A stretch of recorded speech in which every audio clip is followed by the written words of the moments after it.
Bonjour à tous et bienvenue dans ce nouveau Grand JT des Territoires. Voici tout de suite les titres de l'actualité. Au sommaire de ce JT, en réaction au projet de loi de finances, 50 maires ruraux se sont réunis en Gironde pour exprimer leurs inquiétudes et dénoncer les conséquences des restrictions budgétaires sur les services publics. Notre partenaire TV7, la chaîne du groupe Sud-Ouest, était sur place. Nous nous rendrons ensuite au Mans, où la célébration de l'armistice a pris une tournure particulière avec une cérémonie officielle portée par des militants pacifistes. Une initiative de paix sur laquelle nous reviendrons avec notre partenaire sur place, LM TV Sarthe. Puis pour la 10e édition du Vendée Globe Challenge, certains skippers prennent un chemin plus éco-responsable en optant pour des parcours simulés depuis leur jardin. Vous allez le voir, un défi innovant et engagé pour l'avenir des océans. C'est un sujet de notre partenaire TL7 dans la Loire. Enfin, nous nous rendrons dans les Vosges, où une association locale prépare un hommage original pour le 90e anniversaire de la disparition du Gros Raymond, star locale, pesant 315 kilos. Un événement à découvrir avec notre partenaire Vosges TV. Cette semaine, les députés ont rejeté le projet de loi de finances à l'Assemblée nationale. Celui-ci prévoyait des coupes sévères pour les collectivités. C'est la raison pour laquelle 50 maires ruraux se sont réunis en Gironde pour exprimer leur inquiétude et certaines restrictions budgétaires. Les élus dénoncent les impacts négatifs sur les services publics et les infrastructures locales. Un reportage de notre partenaire TV7, la chaîne du groupe Sud-Ouest sur place. Madirac, Port-de-Benauge, Frontenac, c'est une cinquantaine de maires girondins qui se sont rassemblés. En plein examen de la loi de finances, les débats débutent rapidement autour de la transition énergétique. Cette dernière prévoit d'accentuer le poids de la fiscalité sur l'électricité. Alors, Daniel Barbe, maire de Blaise-Imont, exprime sa volonté de diriger les communes rurales vers cette transition. Aujourd'hui, de par nos baisses de recettes, il va bien falloir qu'à un moment donné, on sache économiser l'énergie et certainement en produire pour que l'on puisse aussi faire face à nos besoins. Alors, comment la produire ? Avec certainement des panneaux photovoltaïques, des boucles de consommation, ce qui nous permettra de baisser la facture. Les discussions tendent vers le sujet central. Quelques jours après le conseil municipal de Bordeaux sur les coupes budgétaires, les collectivités locales sont elles aussi inquiètes. Le projet de loi de finances prévoit de prélever 5 milliards d'euros sur les recettes des collectivités locales. Le président du département prend d'ores et déjà des mesures. Nous sommes en train de limiter nos investissements. Certains ne seront pas réalisés, d'autres vont être retardés. Nous sommes en train de réfléchir sur les aides communes, voir si nous les arrêtons ou pas. Aujourd'hui, la situation des collectivités locales devient très critique, particulièrement pour les départements. Et par contre, de plus en plus de dépenses avec des compensations qui se réduisent de la part de l'État. Elle va entraîner derrière nous la vie des habitants de Gironde parce que demain, des maisons de retraite, des établissements d'accueil de personnes handicapées, des routes seront moins entretenues. Étienne Guyot, préfet de la Nouvelle-Aquitaine, se veut lui rassurant. Il rappelle devant l'Assemblée que le Premier ministre Michel Barnier est à l'écoute et ouvert dans un projet encore en cours. Nous avons évoqué le sujet ce matin et mon propos à l'égard des maires ruraux, il est rassurant. Pourquoi ? Parce que dans le cadre de l'effort national que l'on doit faire pour résorber le déficit public, donc ça concerne l'État, les collectivités, mais aussi tout le monde. Les communes de moins de 2000-3500 habitants, elles ne sont pas du tout concernées. Une motion de protestation contre les coupes budgétaires signée par l'ensemble des maires de la Gironde a été remise au préfet de la Nouvelle-Aquitaine, dans laquelle il refuse d'être la variable d'ajustement du gouvernement. Cette semaine, la France a rendu hommage aux soldats de la Première Guerre mondiale. Au Mans, le 11 novembre a pris une dimension particulière avec une cérémonie officielle suivie d'un hommage aux fusillés porté par des militants pacifistes. Un moment pour honorer les héros et rappeler l'importance de la paix.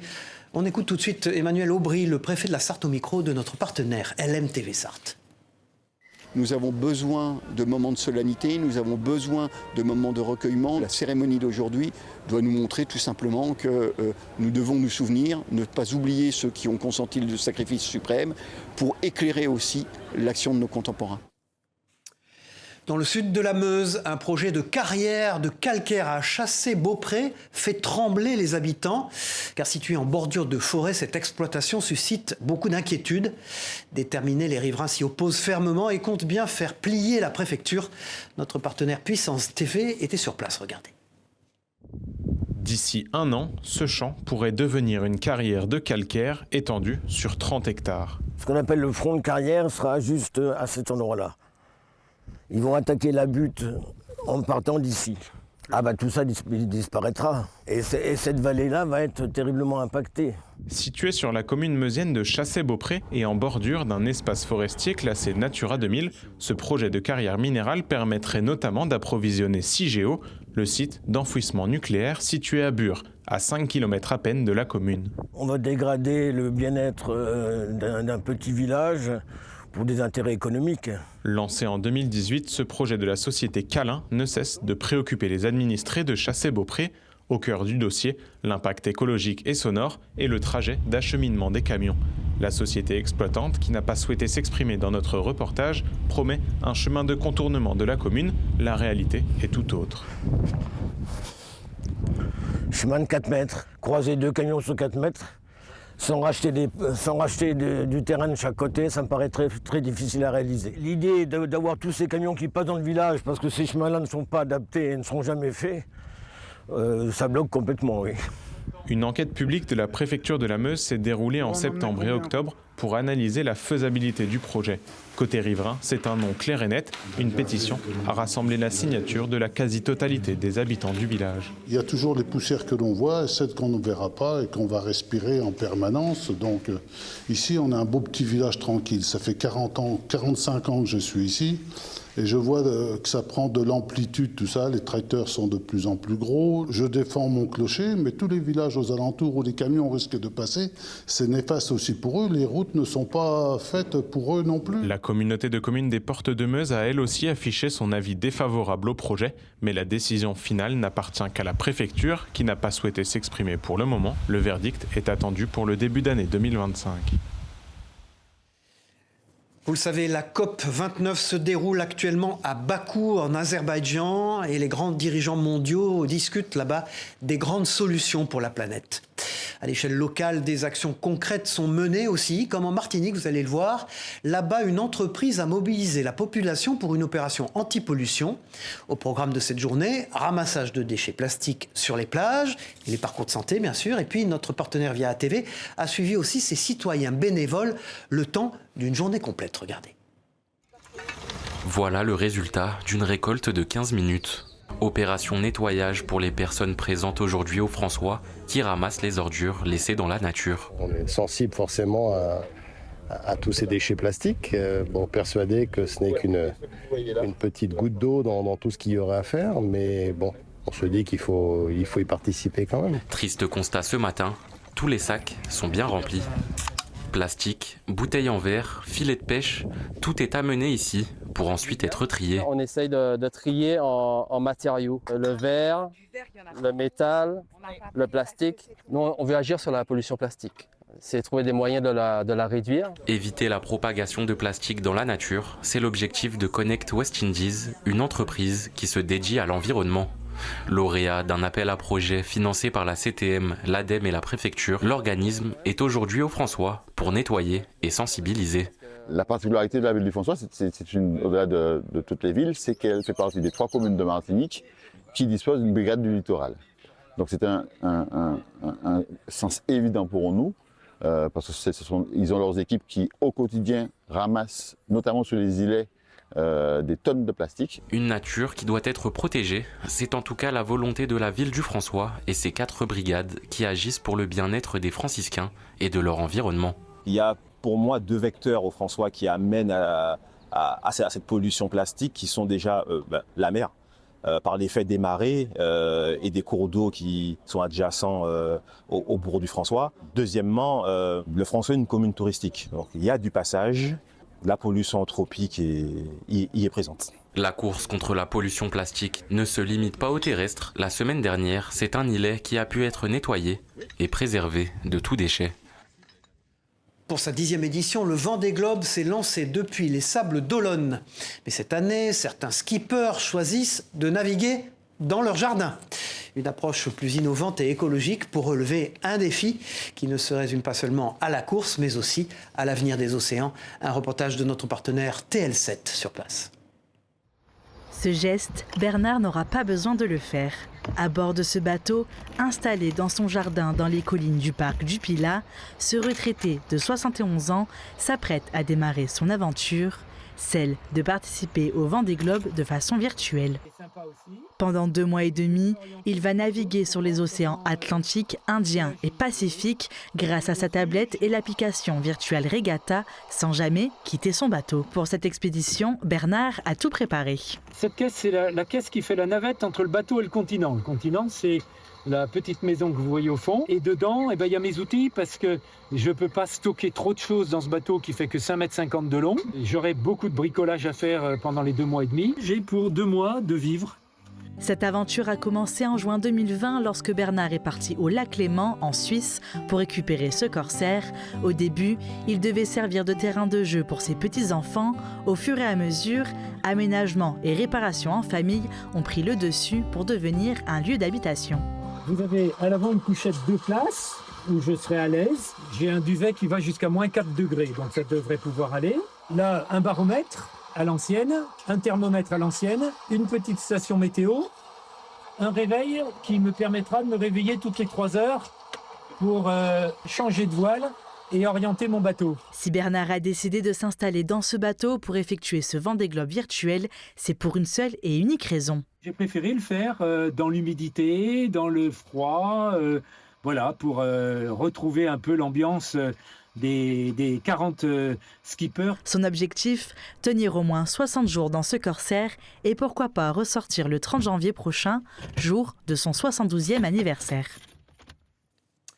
Adieu Checheux. Après 6 décennies de scène, une page se tourne pour une légende locale de l'Aube, Jean-Marie Chevrier. Il tire sa révérence entre les années yéyé, les reprises de Johnny et ses soirées piano-voix. Il performait son tout dernier concert avec son groupe, les Frock and Roll, à la Chapelle Saint-Luc d'ailleurs. Notre partenaire Canal 32 a eu la chance d'y être invité. Regardez.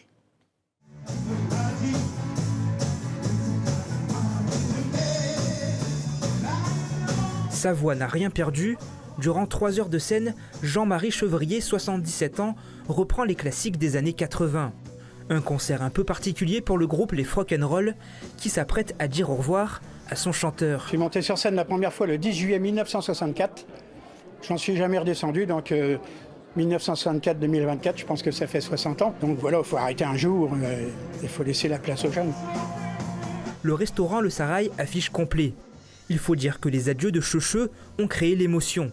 Dans la salle, des amis, des compagnons de scène, des fans aussi, qui l'ont suivi durant toutes ces années. Comme vous pouvez peut-être le voir, c'est vraiment complet et je suis vraiment très heureuse de l'accueillir avec tous ces musiciens. C'est vraiment des gens qui viennent de tous les âges, de mes débuts jusque dans les années 80, donc c'est beaucoup de gens qui m'ont suivi tout au long de ma carrière. Une carrière modeste qui débute dans les années 60 et qu'il poursuivra à travers les époques. Plus d'1 millier de dates aux 4 coins du département, des souvenirs qu'il a consignés dans un petit livre, La musique dans la peau. J'ai passé toutes les étapes, donc les yéyés, le rock des années 60, la variété des années 70, toutes les années 70, 80. Après, en tant que DJ, j'ai vu passer, se former des couples. Son groupe de rock, une ultime page qui va donc elle aussi se tourner après 15 ans de camaraderie. Ça fait tout le temps un petit pincement au cœur. Après, la scène c'est fatigant, voilà. Donc on va faire un peu un renouveau au niveau du groupe. Mais bon, il sera toujours présent, les concerts, il sera peut-être là aussi un peu. Je vais venir, peut-être en chanter une ou deux. Voilà. Mécanicien de carrière et chanteur de son état. L'heure de profiter de la retraite auprès de sa famille. Cette semaine, c'est Xavier Bertrand qui était l'invité de l'émission Face au territoire sur TV5 Monde avec la presse quotidienne régionale. Pour l'occasion, il a été posé comme question au président du Conseil régional des Hauts-de-France s'il serait à nouveau candidat à l'élection présidentielle. Écoutez-le. Vous êtes ancien ministre et vous êtes président de la région Hauts-de-France. La dernière fois que vous étiez sur ce plateau, je vous avais posé la même question. Vous y avez d'ailleurs répondu à l'époque très clairement. Est-ce que vous serez candidat à la prochaine élection présidentielle ? Et on recommence ce matin.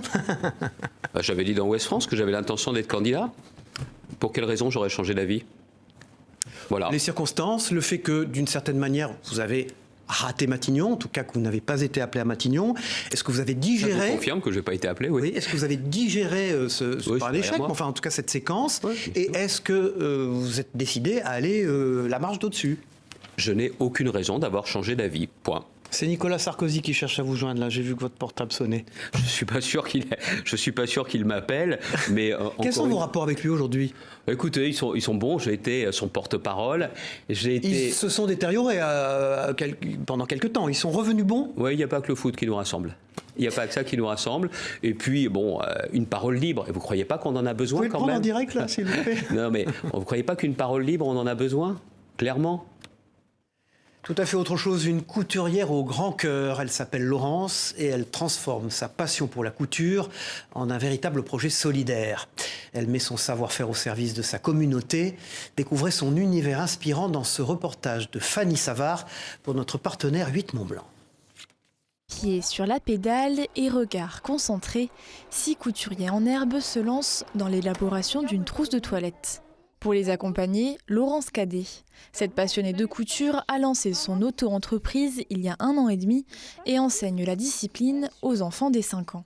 Et après, tu vas retourner pour coudre sur la couture que tu as déjà faite. Derrière ces ateliers de couture, c'est l'envie de partager sa passion aux plus jeunes qui l'anime, d'où ces ateliers hebdomadaires. Des activités qu'elle développe aussi pour des enfants atteints de troubles du comportement. Pour les enfants, les cours de couture, c'est arriver à utiliser ses mains. Et quand on utilise ses mains, ça calme le cerveau, en fait. Et de ce fait-là, il y a moins de troubles de l'attention. Profondément altruiste, Laurence accompagne aussi bien les plus jeunes que les aînés. Ce vélo, c'est celui qui me sert pour me rendre au domicile des personnes. Basée à Lovani, la couturière se déplace dans un rayon de 10 km pour s'affranchir au maximum de l'utilisation de la voiture. Ce matin, c'est à Nonglard, chez Marie-Jeanne, qu'elle a rendez-vous. Au programme aujourd'hui, 3 pantalons et un manteau à retoucher qui permettent à la doyenne du village, âgée de 93 ans, de conserver sa garde-robe. Je croyais même pas que ça se faisait, j'ai dit, dis donc, surtout avec son vélo. D'adapter les vêtements, c'est ce qui permet à des personnes qui sont âgées, qui ont parfois des mouvements qui deviennent limités ou un équilibre qui est limité, de continuer à porter leurs vêtements. Au travers de ces rendez-vous, c'est surtout l'échange avec les personnes âgées qui prime. Pour toutes ces actions, la couturière va se voir remettre le 13 novembre prochain le prix coup de cœur du jury d'un concours organisé par l'ADI, une récompense qui met en avant les petits entrepreneurs locaux. En France, le harcèlement scolaire reste un fléau. Le 7 novembre dernier, la journée nationale de lutte contre le harcèlement a pris une dimension particulière en Corse. Au lycée Diocante de Casabianca, les élèves ont été sensibilisés grâce à une pièce de théâtre, Ces filles-là, qui met en lumière les conséquences dramatiques du harcèlement. Cette œuvre poignante a servi d'alerte et a transformé la journée en un véritable appel à l'action pour lutter contre ce danger. On écoute la proviseure du lycée au micro de notre partenaire Télé Paese, la chaîne TNT de Corse. On ne règle pas les problématiques d'un simple coup de baguette magique. Il faut apprendre, il faut donner une culture, il faut apprendre la bienveillance aux élèves, il faut leur expliquer qu'il faut libérer la parole, qu'il faut avoir confiance. Mais tout ça, c'est parce qu'ils ont autour d'eux une équipe bienveillante, attentive, à l'écoute. Et puis dans ce journal, un voyage dans le passé, direction Ancy-Dorneau, au cœur du château de Ronqueville, où Martine dévoile un musée privé dédié à son grand-père Marcel Rebouzet, préfet à la Libération et proche du général de Gaulle. Cet homme a marqué l'histoire de Metz, un lieu chargé de mémoire à découvrir avec notre partenaire Moselle TV. C'est à lui, à Marcel Rebouzet, que le général Walker remet les clés de la ville. Et pourtant, le préfet a été oublié des Messins et effacé de l'histoire pendant plus de 60 ans. Ami du maire de Metz Raymond Mondon et du général de Gaulle, il avait récupéré un département en ruine à la Libération. L'idée, c'est vraiment de mettre en lumière cet homme qui a été fondamental pour Metz et la Moselle. Il est resté à Metz de 1918 en tant qu'avocat à 1956, avec la période, somme toute très brève, de la préfectorale, donc 44-45, Mais son influence sur Metz a été profonde. Une grande figure du barreau de Metz. Il a marqué la vie intellectuelle locale parce qu'il a fait de nombreux discours radiophoniques et autres. Il était une sorte de journaliste de l'époque aussi parce qu'il écrivait beaucoup. Il a milité en faveur de la création d'un aéroport civil à Metz, à Frascati. En vidant la maison familiale, la petite fille du préfet a découvert des archives uniques.